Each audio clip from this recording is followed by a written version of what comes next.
Hey, thanks for joining us. I'm Patrick Dempsey, the Director of the Office of Digital Teaching and Learning, and today we're going to talk about some strategies we can use for connecting with our students. We're joined by Kelly Keane, the Program Director for Educational Technology in the School of Education. Hey, Kelly, thanks so much for taking some time to be with us today. Tell us a little bit about what we're going to be talking about. So I'm happy to be here. Thanks for having me. And I want to share today four different strategies for connecting with individual students, but I'm talking about individual students in the online classroom and connecting with them in online spaces only. Okay, awesome. So, what experiences, what challenges were you facing? What sorts of things led you to start investigating solutions to this sort of problem of connecting with these students online?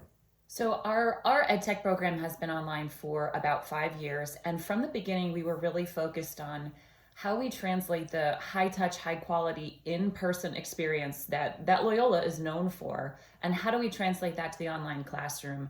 And we also know that one of the biggest factors in whether or not a student is satisfied and likes their learning experience comes down to connections with the teacher and the interactions they have as individuals with their instructor. That's great. I love that. I love that casting that vision of what Loyola is known for in this online space. And I know that a lot of instructors maybe have some hesitations about that. So this will be really helpful.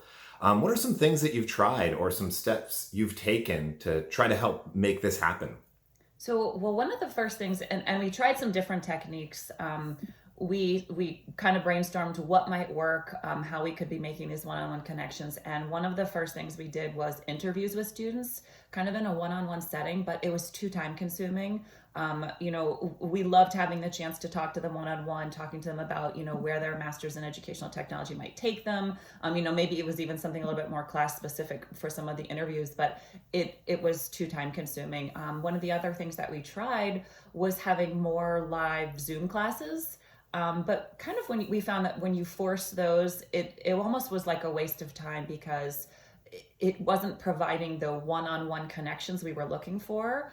So we also kind of along this process, as we were figuring out what was going to work for us, we talked to our students a little bit and tried to get feedback from them about how and when they felt most connected to their instructors. So, as you're getting some of that information and trying to apply some strategies that maybe worked and overcame some of the sort of the missteps maybe that you took, what did you find? What were some things that you did that started working really well? So we ultimately kind of landed on four strategies, and these are strategies I rely on for most of my classes. It doesn't matter what the content is.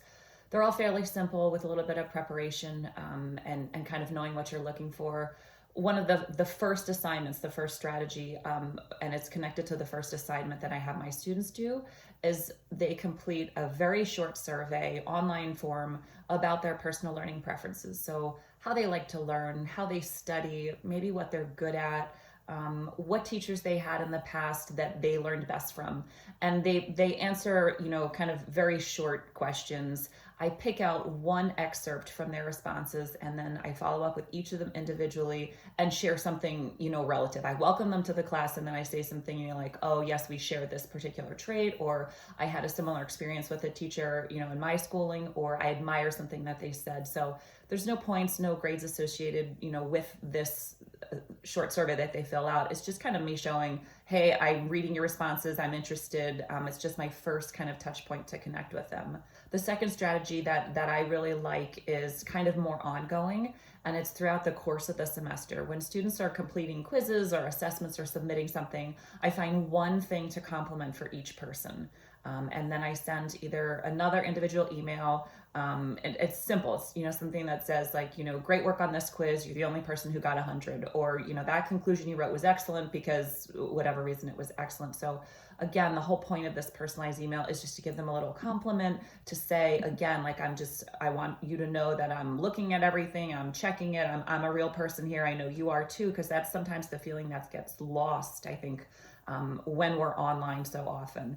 And I keep a little spreadsheet, a class roster with everyone's name on it. And then in the next column, I rate the assignment that I complimented them on. So I'm not complimenting them on every assignment. I try to do one compliment for every student through the course of the whole semester. So it really doesn't take a significant amount of time to do that. And then my third strategy is video feedback. That's always been well received. We looked as a program at a lot of the research surrounding, audio and video feedback when we were transitioning to the online environment. And the research shows us audio or video feedback has a much more profound effect on students than written feedback does anyway. So I'll make really short informal video clips right in Moodle sometimes for each student I usually pick one or two assignments. And I find that this doesn't even take any longer than typing out feedback.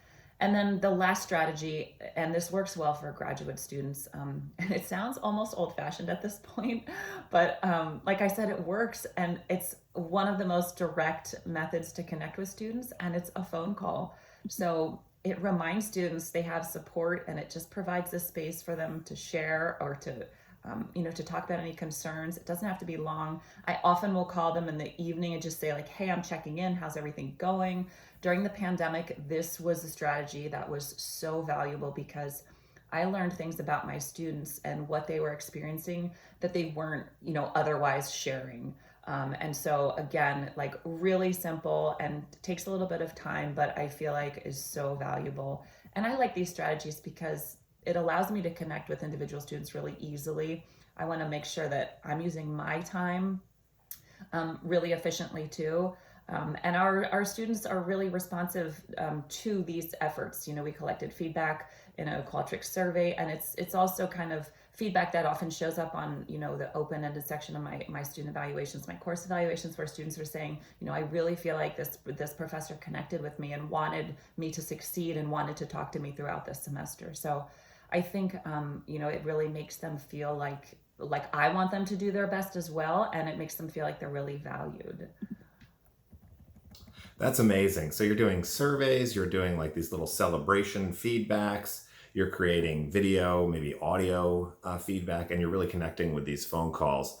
So it sounds like a really intentional, really specific effort to connect on this individual level, which maybe sounds a little daunting to some folks. So were there some challenges that you encountered or maybe some missteps while you were applying these practices at first, or have you learned some things that have made it better?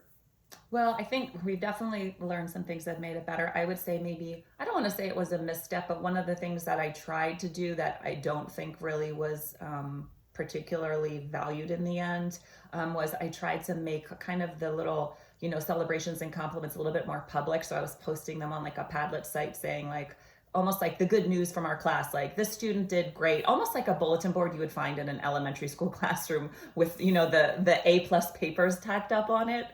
And I don't know. I didn't love how making it public made it all feel.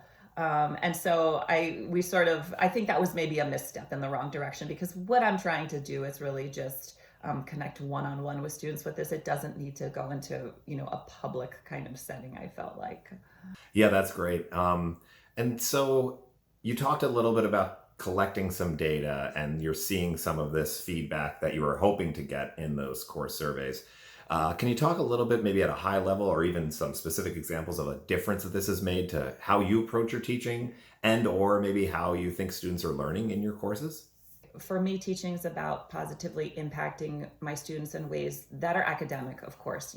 I love to teach new tech tools and integration models. I love teaching them, I love using social media to grow and teaching them how to do those kinds of things. But I also think that for me personally, it's about positively impacting my students in ways that are social and emotional. And I feel like this is sort of a way that these strategies are ways that I support that.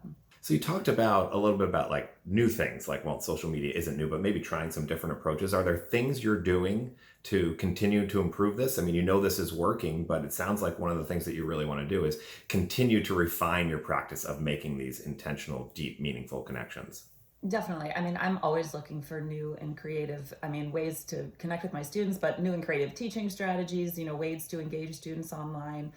I love to read all different kinds of blogs and podcasts. Cult of Pedagogy is one of my favorite podcasts out there and focuses a lot on student connection. And I think, I think I'm always willing to try something new. Often I will replicate something that I either read about or hear about on a podcast or see someone else doing, even one of my colleagues at Loyola. And I'll try it in my class and see if it works. And sometimes it does and sometimes it doesn't. But I think you have to be willing to sometimes try something a little bit different if you want to see some benefits in the end. What are some advice, some tips you would give to someone who is kind of stepping into this for the first time and wants to maybe try to these things, but maybe it's a little intimidating? So, I mean, I guess I kind of think of these things as touch points. So, my advice is to find a time at the beginning of the semester to do this, sometime in the middle of the semester, and again at the end. So, you have these three different touch points of connecting individually with each student, and you keep it brief. It really only takes a few minutes to do these things.